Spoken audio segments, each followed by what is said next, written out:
राहुल गांधी ने जो item bomb फोड़ा था उसके नतीजे आने शुरू हो गए हैं। चुनाव आयोग सुप्रीम कोर्ट में कह रहा है कि हमने जो बिहार में 65 लाख लोगों के वोट काटे हैं, नाम काटे हैं, हम उनके नाम नहीं बताएंगे और ना ही ये बताने के लिए बाध्य हैं कि किस वजह से काटे गए हैं। तो आप समझिए इसके पीछे मंशा क्या है। जैसे ही राहुल गांधी ने अपनी प्रेस कॉन्फ्रेंस की, लोगों ने इलेक्शन कमीशन की साइट पर जाकर वहां से डेटा निकालना शुरू कर दिया था। उसके अगले ही दिन जैसे ही वो सोशल मीडिया पर आना शुरू हुए, उसके दूसरे ही दिन इलेक्शन कमीशन की सारी वेबसाइट जो है डाउन हो जाती है। तो आप समझिए कि किस तरीके से चुनाव में हुई धांधली को इलेक्शन कमीशन छिपाने की कोशिश कर रहा है। अब सूत्रों से खबर आ रही है कि चुनाव आयोग की जो प्रेस रिलीज है, जो स्टेटमेंट आ रहे हैं, वो बीजेपी दफ्तर से आ रहे हैं।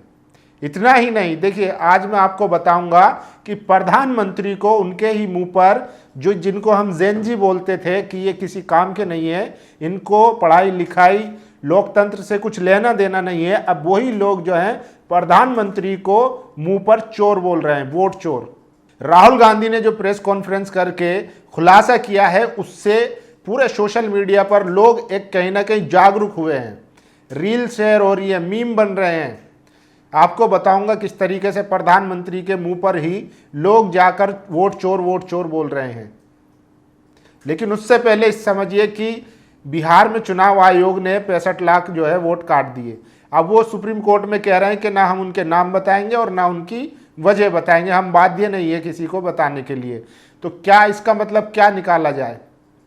जब आपने काट दिया तो बताइए भाई, लेकिन वही है कि उसके बाद उनकी पोल खुल जाएगी, जिन लोगों के नाम काटे होंगे वो सारे सामने आ जाएंगे। तो इसीलिए चुनाव आयोग जो है भागता हुआ नजर आ रहा है। लेकिन इसके अलावा सबसे बड़ी जो क्रांति हुई है, जो जागरूकता आई है, वो जेनजी में आई है, जिसको हम बेकार समझते थे, जो रील पे आलतू फालतू वीडियो बनाते थे, जो टाइम पास करते थे। अब वही लोग सोशल मीडिया पर रील बना रहे हैं और सवाल कर रहे हैं चुनाव आयोग से और सरकार से। कह रहे हैं कि चुनाव आयोग को राहुल गांधी ने एक्सपोज किया तो बीजेपी को मिर्ची क्यों लग रही है, मीडिया को मिर्ची क्यों लग रही है, क्यों वो चुनाव आयोग को डिफेंड कर रहे हैं या उसकी तरफ से जवाब दे रहे हैं, क्यों उनके वकील बन रहे हैं। इतना ही नहीं, एक तो इन्फ्लुएंसर कह रहा है कि जिस तरीके से बीजेपी और चुनाव आयोग में खलबली मची हुई है, कह रहा है कि फिनाइल जो है वो सही जगह पड़ा है, यानी कि जितने भी कीड़े मकोड़े थे वो सारे बाहर निकल कर आने लगे हैं।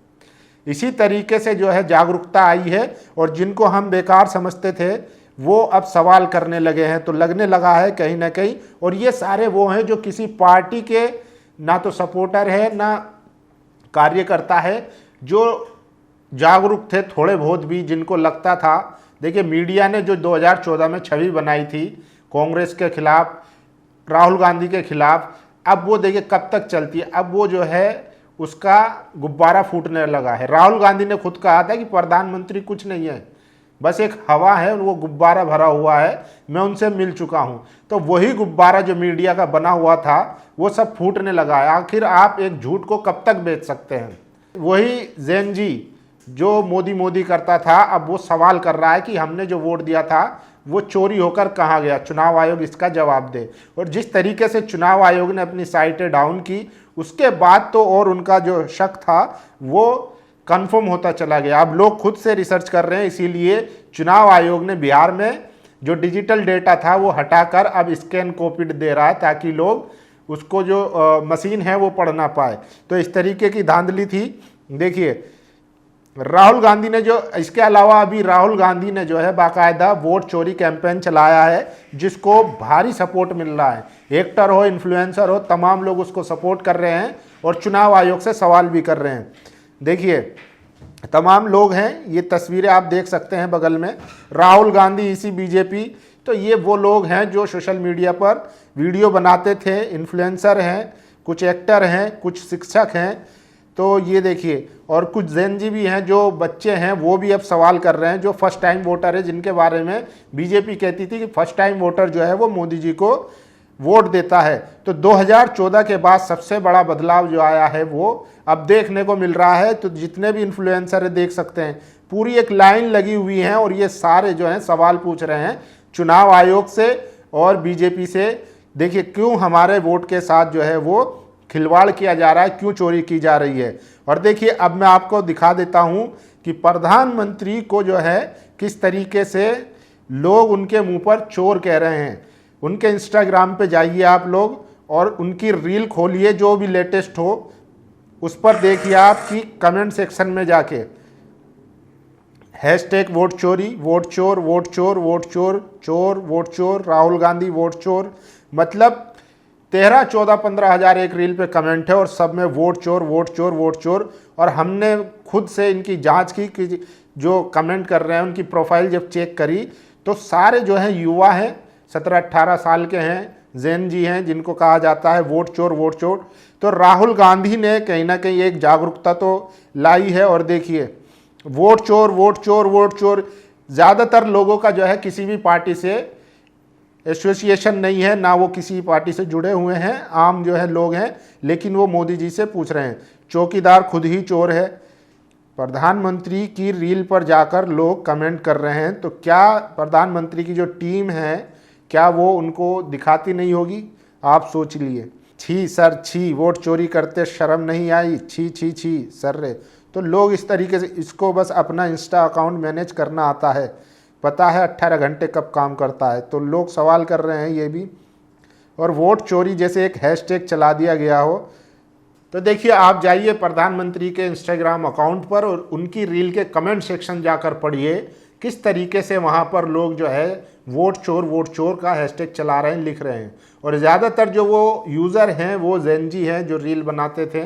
और देखिए राहुल गांधी ने जो प्रेस कॉन्फ्रेंस की है उसमें इतनी जागरूकता आई है कि जो भी न्यूट्रल है वो सवाल कर रहा है, चाहे वो शिक्षक हो, इन्फ्लुएंसर हो, एक्टर हो, तमाम इस तरीके के जो लोग थे जिनको हम समझते थे कि इनको समाज से न कोई लेना देना है, न लोकतंत्र से लेना देना है, अब लग रहा है कहीं ना कहीं उनके अंदर जागरूकता आई है और वो सवाल कर रहे हैं। क्योंकि मीडिया को भी वो लगातार धो रहे हैं कि मीडिया को मिर्ची क्यों लगी है, मीडिया क्यों वकील बनी हुई है बीजेपी की, जबकि मीडिया का काम था कि वो जो राहुल गांधी ने आरोप लगाए थे वो चाहते उनका सवाल पूछते इलेक्शन कमीशन से, लेकिन ऐसा नहीं हो रहा है। वो डिफेंड कर रहे हैं, वो कह रहे हैं कि आप जो है वो शपथ पत्र दीजिए, राहुल गांधी से शपथ पत्र मांग रहे हैं। इसी पर एक इन्फ्लुएंसर ने वीडियो बनाई है जिसने सवाल उठाया है कि अगर आप शपथ पत्र मांग रहे हैं, इसका मतलब अगर कहीं पे किसी के घर चोरी हो जाती है, पुलिस कंप्लेन करेगा तो पुलिस को थाने में कहना चाहिए कि पहले आप शपथ पत्र दीजिए कि आपके घर पे चोरी हुई है। अगर किसी लड़की का रेप हो जाता है तो आप उससे पहले शपथ पत्र मांगेंगे। तो इस तरीके के जो अहम चुभते हुए सवाल हैं, इस तरीके के सवाल उठाए जा रहे हैं। आप इस बात से अंदाज़ा लगा सकते हैं कि राहुल गांधी ने जो कहा था कि हमारे पास ऐसी इन्वेस्टिगेशन आई है जो एटम बम है और जब फटेगा तो पूरी बीजेपी हिल जाएगी, चुनाव आयोग हिल जाएगा और लोकतंत्र जो देशवासी हैं वो भी चौंक जाएंगे। और वैसा ही हुआ जिस तरीके से अभी भी खबरें आ रही हैं कि बिहार में मुजफ्फरपुर में 200 वोटर रजिस्टर हैं। लोग खुद से तहकीकात कर रहे थे, इसलिए जो इलेक्शन कमीशन ने उसने अपनी वेबसाइट ही डाउन कर दी, बिहार, महाराष्ट्र, राजस्थान और मध्य प्रदेश की। तो साफ है, सारा जो है साफ है सबके सामने कि किस तरीके से चुनाव आयोग जो है वो चोरी छिपाने का काम कर रहा है। बाकी आप लोगों की क्या राय है, आप अपनी राय जरूर दीजिए। शुक्रिया। नेशनल दस्तक की आपसे गुजारिश है कि अगर इसको बचाना चाहते हैं तो नेशनल दस्तक को सब्सक्राइब करने के लिए रेड कलर के सब्सक्राइब बटन को दबाएं, फिर बेल आइकन की घंटी दबाएं। नेशनल दस्तक को बचाने के लिए बहुत जरूरी है कि हर खबर को शेयर करें, लाइक करें, कमेंट जरूर करें।